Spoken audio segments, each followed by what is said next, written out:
Everybody, I'd like to welcome you all to the February 19th, 2026 Board of Adjustment for the City of Watertown meeting. I will call this meeting to order.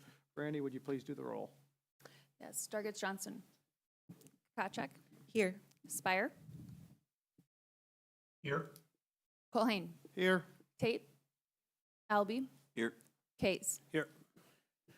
And let's see here, that's a full quorum. And with the conditional use request, it is only a majority vote. So four will pass that. And then I will be adding something to the agenda as well. Perfect. Thank you, Brandy. I would entertain a motion to approve the January 2022, 22nd, 2026 minute meetings. So moved. Motion? Second. Any further discussions, changes, addendums to the meeting minutes? Hearing none, all those in favor say aye. Aye. Opposed? Same sign. Motion passes. Any disclosures or conflicts of interest or ex parte communications regarding the CUP for today? Wonderful. Like to hear that. Hearing none. Any declaration of new business from board members or staff? Actually, that is what I would like to propose. We add a variance extension to new business. This was a last minute realization that we had an applicant reach out on February 9th. Their variance is expiring tomorrow. So, and it does not require public notice. So after 1 year from granting a variance, you have to get an A extension, variance or a CUP? a variance. Okay. Understood. And so we're going to add that to old business or new business? New business. New business. And then, yeah, so if that is approved, when you guys approve the agenda, then I will republish the agenda, so then on your screens, you'll be able to follow along with that agenda item. Thank you, Brandy. If anyone from the public has anything to comment about the Board of, to us, the Board of Adjustments, that is not otherwise on the agenda, we will have time for that later. Please get a hold of Brandy sometime during this meeting and sign up, and we will get to that before the meeting concludes. With that, I would entertain a motion to approve the agenda as amended by staff, adding the new business. So moved. Motion by Tate, second by Dargis Johnson. Any further discussion regarding the agenda? Hearing none, all those in favor of approval say aye. Aye. Aye. Opposed, same sign. Motion passes. That brings us to 8A, which is our regular agenda, and the CUP for the daycare. Take it away. Okay, thank you, Liam. So let me just refresh now that I've republished the agenda. That includes the new business now. So this is a conditional use request for a daycare facility. And in the I-1 district for conditional uses, we have two different uses for daycares listed. So that's why there's two included, just to cover all of them, or both of them. So it's for a daycare facility, non-residential, and a daycare facility, non-residential, mixed with other non-residential uses in the same building. So this is at 1018 6th Street Southeast in the I-1 Light Industrial District. This is a multi-tenant building. So there's two other tenants within the structure, which is why we're having the second request of the mixed with other non-residential uses, even though they are separate addresses, separate units. So the applicant is requesting to open a daycare facility in this location. If you guys are familiar, for a little context of the vicinity, it's where Austin Engineering and RC Technologies has some space for storage and warehousing. And then this use would go within that structure. And there's really, just your standard items that you're looking at in granting a conditional use, but there's not certain requirements when it is a non-residential daycare, as far as when we've talked before about interior square footage requirements or exterior requirements. So with that, I will stand by for questions. Thank you. Any, before I bring the applicant up, any questions from the board? Go ahead, Ms. Tate. Yes, Chair, just have a question about the parking. Does that parking, is that shared with the other businesses in that building? Yeah, the parking is, yes. And that meets the requirement for the number of spaces needed? Yes. Because I assume there's going to be some staff that will be there? Yep. Yep, for the other uses and the types of uses that they are, there's not a large parking requirement, and it is sufficient. Sounds good. Any other questions for staff before I bring the applicant up? Go ahead, Ms. Tate, sorry. I just have one other clarification statement. Is there going to be any outside recreation area for the children? Not that I am aware of. Okay, thank you. Okay, is there anyone on behalf of this application that would like to speak before I open the public hearing? Either Ms. Sparks or somebody that represents Ms. Sparks? Ms. Sparks out there in the Ethernet interwebs? On the phone, Ms. Sparks? Anybody? Okay, then I'll open the public hearing and ask for any proponents or opponents to this CUP. Is there anybody in the public that wishes to speak on this at all? Either in favor or opposed? Or neutral? Anybody online? Hearing none, I'll close the public hearing, and I would entertain a motion. It'll remind you that we do all our motions in the affirmative, regardless of whether or not the anticipation is to vote it up or down. Mr. Chair, Go ahead, Mr. prior Pace. to making a motion, if someone is going to do that, do we have a requirement that applicants need to be before us for a CUP or a variance? Is it stipulated or specified that they need to be here to answer any questions that we may have? No, there's not a requirement. I unfortunately was not able to contact the applicant in advance to confirm that she would be here. She did pick up her sign though and has that posted, so Have you had any other contact at all with the applicant, Ms. Sparks? yes. Okay. Do we have any idea sort of what's going on other than what's contained in the application?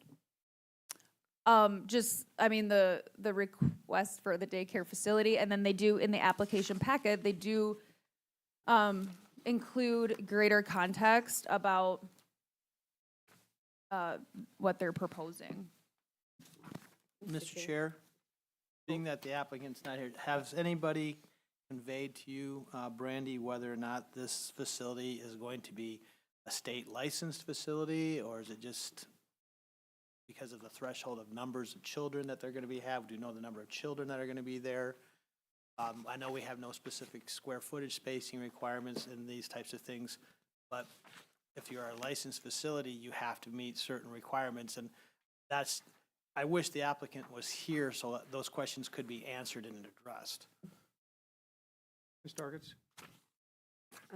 Well, again, I'm kind of addressing what Kate said about the open, in the applicant, it says now the open play space will operate separately from the daycare. What does that mean?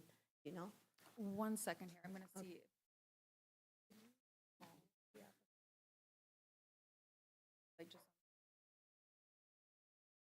I get it if it's just babies, and little ones, they probably don't need to be outdoors, but at the age of 2 or 3, they need a little So, air. so the use here that the applicant states is the property will be established and operated as a small daycare and an open play space designed for young children. The daycare will provide scheduled and supervised childcare during designated hours for a small amount of working families legalized by the state. Now, the open play space will operate separately from the daycare. We will have designated hours for outside families to come join in on the fun with our open play and classes with parental supervision in a safe space. So, Well, it's a bit of a tough position, given the fact that I there's know. nobody here to speak on it. My preference, Mr. Chair, would be to table this motion until the applicant is here.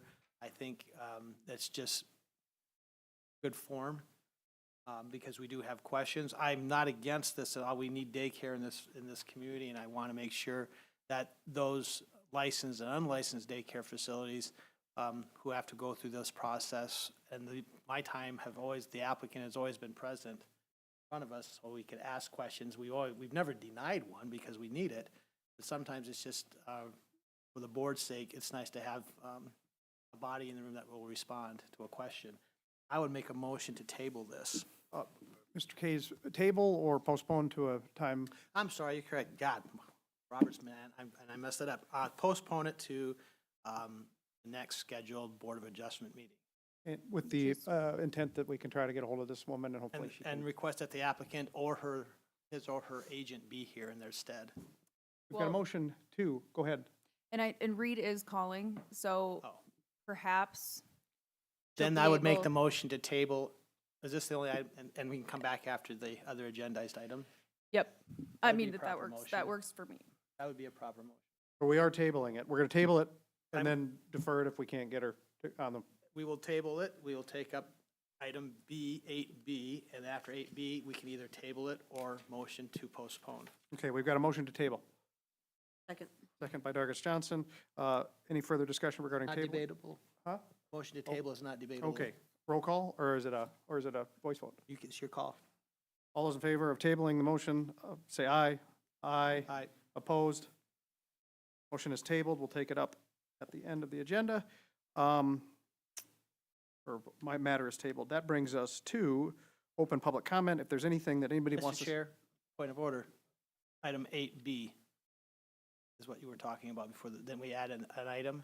I thought we added it under new business. 10. Yep, it's under Sorry. new Oh, business. That was, It- I'm sorry. it got added, and if you're looking live on the agenda, it shows up under new business, which is 10. Open public comment, so if there's something you want to speak on that wasn't on the agenda, that you talked to Brandy, now's the time to do it. Anybody? No? Okay. That brings us now to 10, which is our variance extension. Brandy, please, take it away. Oh my God. Okay. The. Oh, does she know? Okay, all right.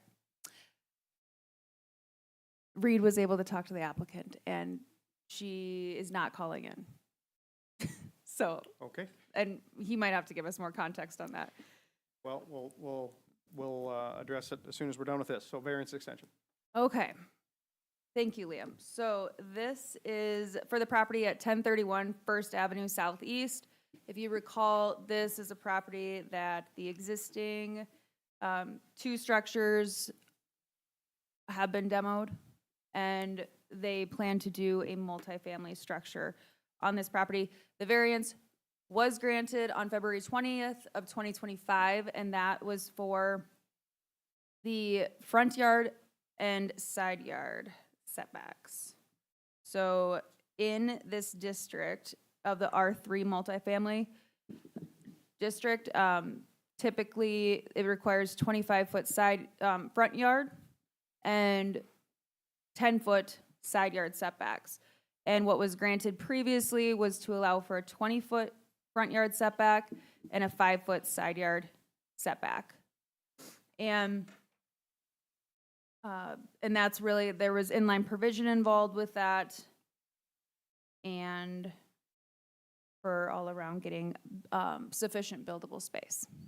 So with that, I'll stand by for questions. There's not a public hearing with an extension request. And I'll also note that the applicant has a pending building permit that they are very close on finalizing. So it's just that this time crunch issue. But the board does have the ability to extend a variance for an additional year. And like I said, they were very close to already having it secured, but the deadline for their variance is tomorrow from the year. So with that, I'll stand by for questions. Does anyone from the board have any questions for staff? So I do. I do have a question, Chair. Go ahead, Ms. Tate, and I'll get to you right after that, sorry. So Brandy, you're saying that their their permit is not yet approved? Is that what you just said? Their building permit? Yeah, Correct. but they're close. Yes. And they're going, the plan is to get this built this year. Yes. Okay. They Thank you. want to get started this spring. Thank you, Ms. Tate. Ms. Dargus Johnson. That would be my follow-up is, if we don't get it done this year, are we going to be back in this position next year? Or can we put a, They've what's the word? demolished the houses. I understand that, but I mean, if it, just for whatever reason, building costs come in too high and they don't want to do it, do we have any teeth to, I mean, force it? I mean, obviously not, the money's not there, it's not there, but what, Mr. Chair, Go ahead, Mr. Case. Brandy, could I ask you a question? When the building permit gets issued, if it gets issued and a building permit could be extended for another period of time after the initial period. So, and as long as they're in active construction and working towards substantial completion, the variance would still be tied to that building permit at that time. That's how we would view that moving forward, even if the project wasn't done a year from now. Correct. started? Well, if it doesn't get started, the variance would expire, I'm assuming, and then they couldn't get a building permit. Yeah. So after 1 year, and it's only allowed for one additional, Yes. Okay, one that's extension. What I'm asking, okay, Yep. that's what I wanted to know, if we're gonna, continue to kick the can down the Yep. road, so. Thank you, that's Ms. all. Starkett Thank you. Johnson. What was the vote on the original variance? Let me find that. And I'll add too, it is positive that there's a little more work with this one, being that they had to demolish the houses first. So it's good that that is done, so that's promising that we'll see construction this spring. Let me find the minutes that I have attached. The original.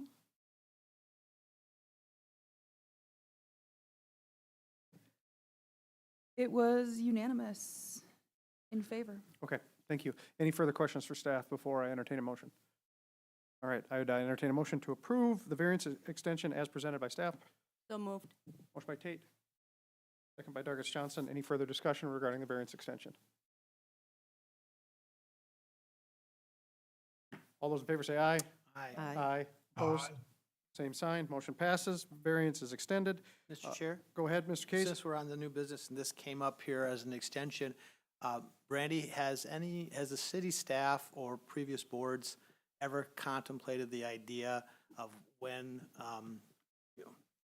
the ordinance could be changed to say that the standard issuance date for a variance or a CUP is 1 year, or as a term determined by the board on the front end? So if we have large projects or projects that, depending on the time of the year when they make the application, we lose 6 months to winter to be doing anything, and things don't come together due to financing, and we're back having to do this. I know some places do that. They give the Board of Adjustments discretion to say 1 year, no more than 3, or what have you, so depending on the project specific. Maybe it's a large construction project out in Calvin or something that doesn't get moving.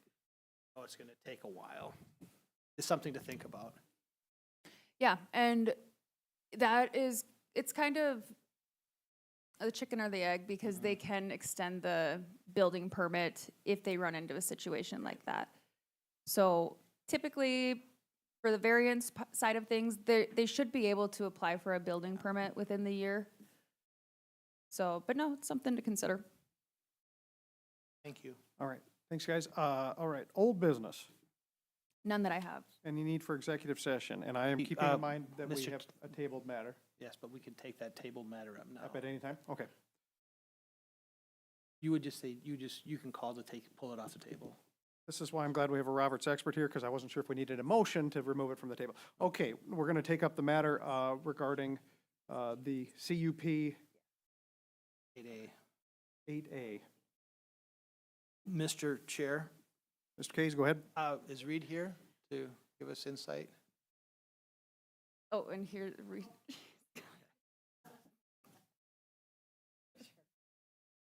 Reed, we were just curious to the context of the conversation that you just had with the,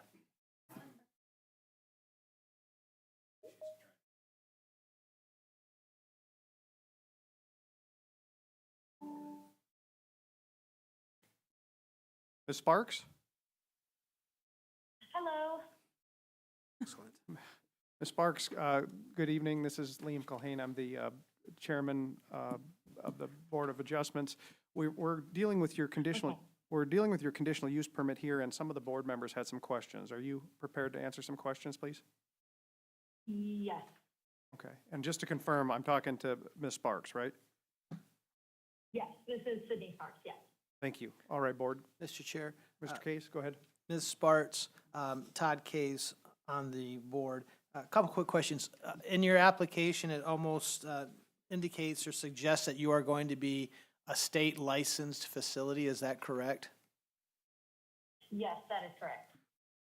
Will you have employees on site in addition to you? Yes, I will have up to 3 to 4 other staff members with me. How many children are you expecting to be taken care of on a daily basis? On a daily basis, from the numbers that I have right now of families that I'll be taking in, it is up to 16 children. Thank you. Does anyone from the board have any other questions for Ms. Sparks? Go ahead, Ms. Starkis Johnson. Mr. Chair, You want to go ahead? Go ahead, Bill. Go ahead, Bill. yes, so the space is multi-use occupied. I'm assuming that there's going to be no use of the southern portion that's separately owned by, looks like Rodney and Paula DeJean. And it's just going to be in the portion owned by RC Technologies, is that correct? Yes, that is correct. And then for the bay space in the back to the east, is that going to be continue to be used for storage or by RC Technologies, or is that going to be incorporated as part of the daycare and play area? Yes. For right now, they're going to keep it as their storage space. They did say at one point, maybe in a couple years down the road, that they might give it to me for even more space, but right now we're going to keep it as their storage unit. Okay, so they have two bay doors, a larger and a smaller one, so both of those are going to be not be used for the daycare for your operations. Is that what I'm hearing? From what I know, the one on the way north side, the big unit, they are going to use that. I don't know if the second unit that you're talking about is a big open playroom that I own. Okay. I'm trying to explain it. 'Cause Okay, so they're, with that's the space that I partitioned have. off then, the two storage areas are partitioned off then, between the bigger Yeah. space and then the smaller one? Yes, Okay, so you're gonna incorporate that smaller one as part of your operation? yes, that'll be my big open play space as well. And then parking is predominantly gonna be from the west, I guess, the frontage of the building, and not from the southeast portion, is that correct? Yes, that is correct. I might have my own staff members park on the east side, but I think it'll be easier if we all just park up front. Okay, and then there's two ingress egress to your operation. And you're gonna have up to like toddler age, pre-K, right? Yes, And I guess whatever, I don't know what, I'm sure there's regulatory requirements that they can't gain access and inadvertently open those ingress egresses, correct? yes. Okay, thank you. Thank you. Does anybody have any other questions for Ms. Sparks? Chair, Ms. I have Tate, go ahead. This is Julia Tate, also on the board. Ms. Spark, I have a question about the age of the children and whether you will need to have outside play area for them. Look, you've got infants and toddlers, and they do not need any outside play area. Is that true? They don't exactly need outdoor play areas. Like most children with the weather that we go through, we exactly won't need outdoor play area, but hopefully in the future, once it comes to summertime, I'll be able to at least have outdoor play area that I can incorporate myself. So my always goal is to get at least a couple bit of sunshine throughout the week and just try and get some outdoor, but we'll kind of see how the weather agrees with us. And where would that outside play space be? So I was actually just talking to my realtor. That's kind of who I have been going through to talk to the owners, because I personally don't talk to the owners in this process. So I have two options. Either I can agree with Austin Engineering, the one next to me, and I can possibly use their grass area for my outdoor play, or the south side exit door in the front, I'm able to actually gate that off and kind of make it our little like, gardening center for a play area, or at least a fenced off area that we can at least go outside and get some sunshine. But I'm still working on the measurements of what we're able to add onto it, because that will also be in like sort of the parking area, but it's really just a big conversation of where I'm able to do it right now. And once I get more information, I can give you guys that once I get it. Any other questions? Thank you, Ms. Sparks. I appreciate you working with us on this and calling in and Oh. answering the questions. Oh, of course, yeah. I'm so sorry. I was not aware that I was supposed to be there. I thought this was more of like a private meeting, so that was completely my bad. Nope, that's all right. This is a unique process that not a lot of folks always have to deal with. But thank you. With that, I would entertain a motion for action and discussion on this item. Okay, perfect. Okay, motion by Kays. Do we have a second? Second. Second by Ms. Kasich. Any further discussion regarding this CUP?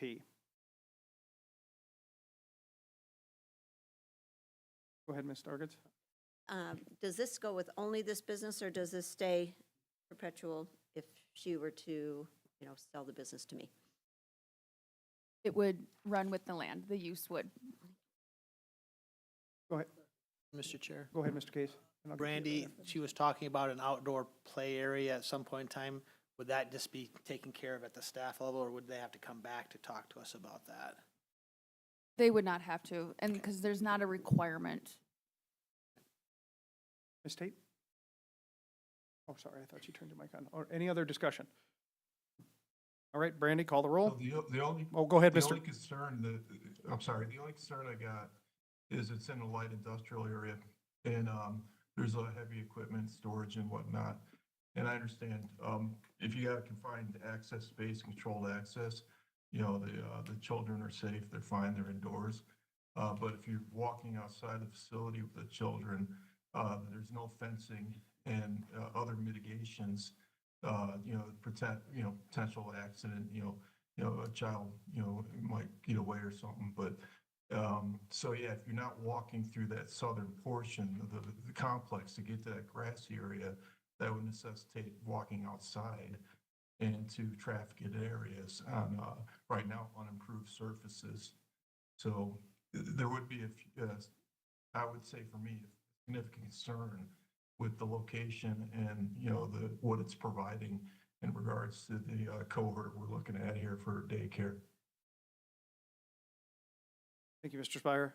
Any other comments before we vote?